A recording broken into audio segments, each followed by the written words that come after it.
भगवान बुद्ध ने दान मनुष्य का धर्म है ऐसा क्यों कहा? दाता दाता चले गए, रह गए अब कंजूस।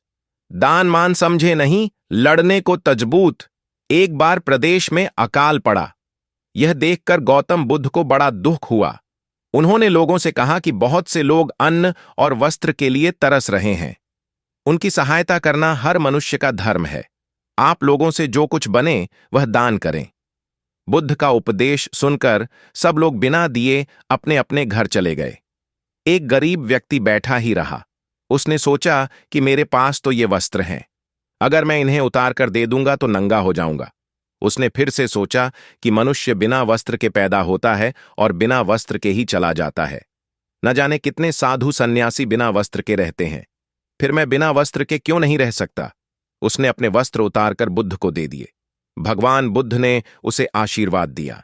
वह प्रसन्न होकर घर की ओर चल पड़ा। वह खुशी से चिल्लाकर कह रहा था, मैंने अपने आधे मन को जीत लिया है।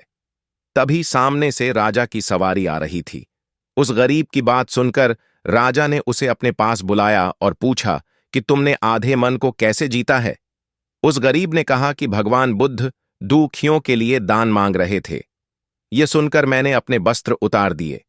पहले तो मेरे मन ने इनकार किया, फिर मैंने उसे समझाया कि मनुष्य बिना वस्त्र के पैदा होता है और मृत्यु होने पर साथ में कुछ भी नहीं जाता। राजा उसकी बात से बड़ा प्रसन्न हुआ। उसने मोतियों का हार और कीमती वस्त्र उसे दिए। उसने वह सब ले जाकर भगवान बुद्ध के चरणों में रख दिए। बुद्ध ने उसे हृदय से लगाते हुए कहा, जो दूसरों के लिए अपना सब कुछ दे देता है, उसकी बराबरी कोई नहीं कर सकता।